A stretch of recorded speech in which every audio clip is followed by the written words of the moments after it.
চলে গেলাম আজকে নন্দরামপুর গ্রামে। নন্দরামপুর গ্রামে আমার অনেক ছোট্টবেলার বন্ধু রিয়াজদা রয়েছে। রিয়াজদার কারখানায় গিয়েছিলাম আর সাইলদাও সাথে গিয়েছিল, যেহেতু আমরা একসাথে স্কুলে পড়তাম। এখানে ছোট্ট অ্যাটেম্প নেওয়া হচ্ছে। সবার প্রথমে একটা প্লেট কাটিং করা হলো। কাটিং করে রিয়াজদা নিয়ে যাচ্ছে, পাঁচিলে ওটা বসিয়ে একদম মাপ নেওয়া হচ্ছে যাতে পারফেক্টভাবে ওটাকে লাগানো যায়।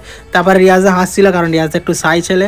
আর দেখো চারিদিকটা অন্ধকার কারণ জলার মাঝখানে কারখানা। আর এই যে রিয়াজদার মেন কারখানায় আমরা প্রবেশ করছি। এখানে দেখি সাইলদা বসে বসে মোবাইল ঘাঁটছিল আর আমি চলে গেলাম ওইখানে যেখানে দেখো কাটিং চলছে। আগুনের ফুলকিটা বার হচ্ছে গাইস, দেখো কি ডেঞ্জারাস লাগছে। ওখানে রিয়াজ বসে রয়েছে, ওর পা পুড়ে যাবে। দেখো তারপর দেখো ওখানে দেখছি আমরা যে ফুটো করছিল। প্লেটটা ফুটো করার কারণ হচ্ছে পাঁচিলে যাতে আমরা ভালোভাবে ফিটিংস করতে পারি। জাস্ট আগুনের ফুলকিটা কেমন বার হচ্ছে দেখো।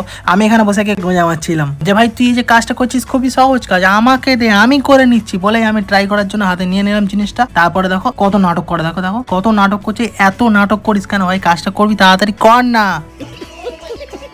ইউটিউবার মানে সব জায়গায় এক্সট্রা পাকামো। দেখো এক্ষুনি চোখটা যেত, একটু জন এক্ষুনি আবার যেত। দেখো পাকামো সব জায়গায় করতেই হবে না, ইউটিউবার মানে খালি পাকামো করা। তারপর জিনিসটাকে হাতে নিয়ে ওয়েট করে দেখে নেওয়া হচ্ছিল যে পারফেক্ট ওয়েট এসেছে কিনা। তারপরে দেখো এখানে একদম জিনিসটাকে পালিশ করা হচ্ছে, এত সুন্দরভাবে পালিশ করা হবে গাইস, লাস্টে একদম চকচক করবে, এতে নিজের মুখ দেখা যাবে। এই দেখো দেখো সাইলদা কি করছে, দেখো এইখানে রিয়াজদা ঝালাই করছে আর সাইলদা চোখ দিয়ে ওটা দেখছে। দেখো কে ঝালাই করছে আর কে চোখটা গার্ড করছে। কোনো মানে হয় এই জিনিসটার, কোনো মানেই নেই। আগুনের ফুলকিগুলো বেরোচ্ছে, জাস্ট দেখো কি সুন্দর দেখতে লাগছে। দেখো গরম আগুন রিয়াজ হাত দিয়েছিল। আমাদের স্টান তৈরি করা কমপ্লিট হয়ে গেছে গাইস। ভিডিওটা ভালো লাগলে সাবস্ক্রাইব করে যাও।